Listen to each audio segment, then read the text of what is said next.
Hello everyone, my name is Pedro Ruiz and my partner is Arsalan Habib, and our project for MEC 3380 with Dr. Malik is called Optimizing the Weightlifting Barbell.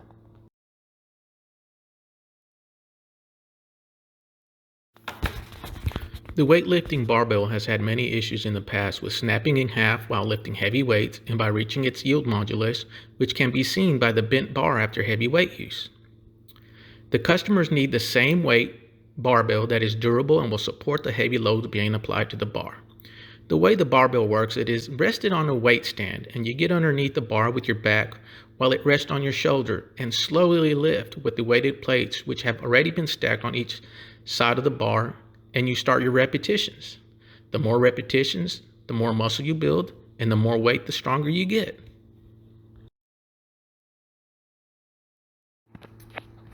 These are our details of the weightlifting barbell as you can see in our picture provided. You can see where the weighted plates would be added and where a user would grip to support the bar from rolling back.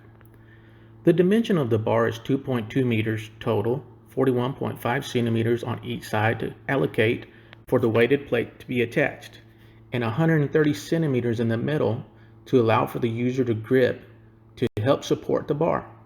The bar is usually made from steel and can allocate up to 6 45-pound plates.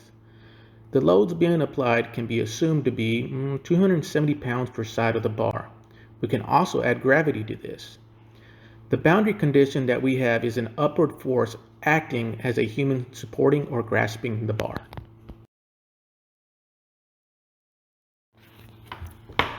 For the design optimization, our main goal is to mimic the same structural size while improving the strength of the material without compromising the standard weight of 45 pounds for the barbell. We had to test different materials in order to verify the best material for our application, which can be used to satisfy the requirements for the weightlifting barbell. Stress and displacement analysis on the model while documenting the material properties that allow spring back from the material after heavy weight use and still maintaining the safety factor to the weightlifter.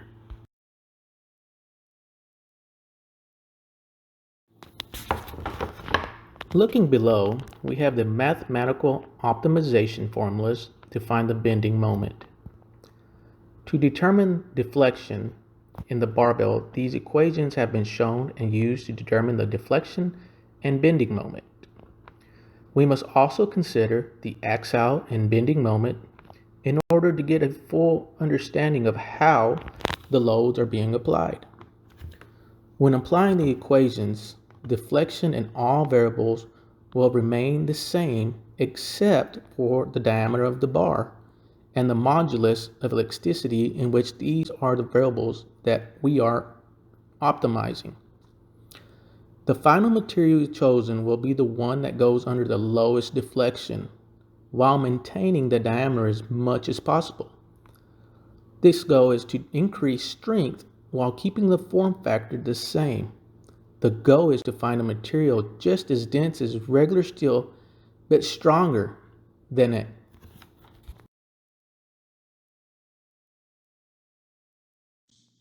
Hello everyone, this is Arsalan speaking. So we're going to go ahead and go on to our design variables. So what we have changed in this simulation respectively was the diameter of each model. We found that keeping it the same diameter would not be viable because if we change the material, then we may not be able to reach the goal of the 45 pound standard bar. So after multiple tries and multiple tests, we were able to determine that the initial parts that were made out of steel. We took the initial parts that were made out of steel and optimized them to have a diameter increase of 0.05 inches and to change the material to carbon steel.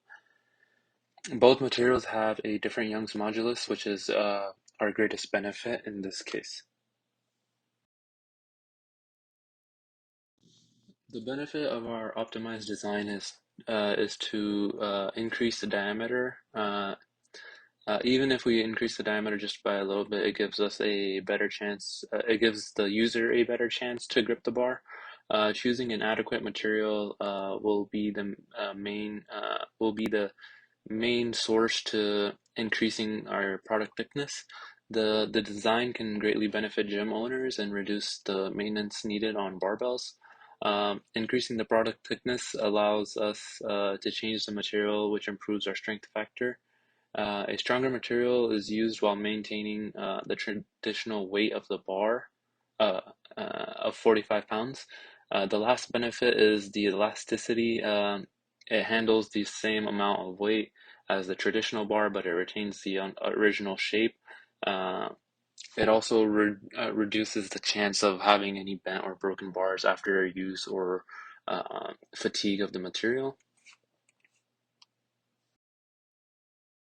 The details on our analysis are that the mesh was first created with a node size of 1, which is the default setting in Abacus. We reduced the global seed size to 0.75 to see if our results varied. In the picture below, you can also see the loads applied and the boundary conditions applied within Abacus. These were applied to show that the bar is being supported in the middle by a human, either by its shoulders or by someone's hands, and that the weights were being applied on the side of the bar, and this showed a good proper simulation. The boundary condition was actually a pinda condition, and the applied load was in the y direction. The design verification can be verified with our images showing the magnitude of the bar on the left side and the max principal on the right side. This can show the deflection and deformation that can occur. Now for our carbon steel analysis, we have a magnitude on the top image and the max principal on the bottom image.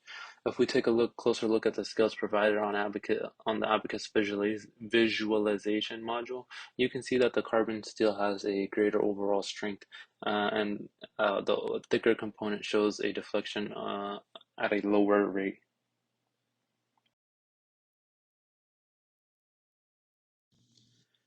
For our analysis, all dimensions of the barbell are the same. The main change is in choice of material.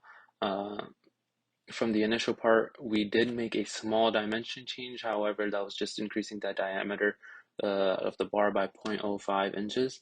And as we discussed, this can help the user have a better grip on the bar. The benefits of the optimized bar is that we have a greater consistent factor of safety. The bar won't bend over time with fatigue, reaching its modulus of elasticity, and the overall performance of the material is much more durable. After performing an optimization for the component, it allows us to maintain the same structure integrity that will allow the users to stay safe when lifting a heavy bar.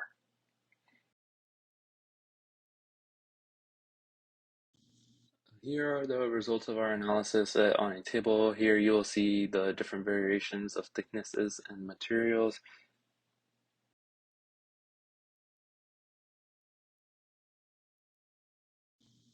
Overall, we performed a optimization for the barbell that allowed us to keep the same structural integrity while increasing its strength.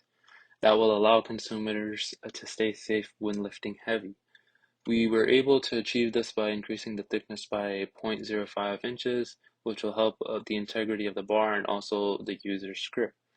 While increasing the thickness, we also changed the material to help keep the performance of the bar consistent over time. Based on our results, the lowest deflection value occurs when using carbon steel uh, for the optimized part, and with a increased diameter of 0.05 inches.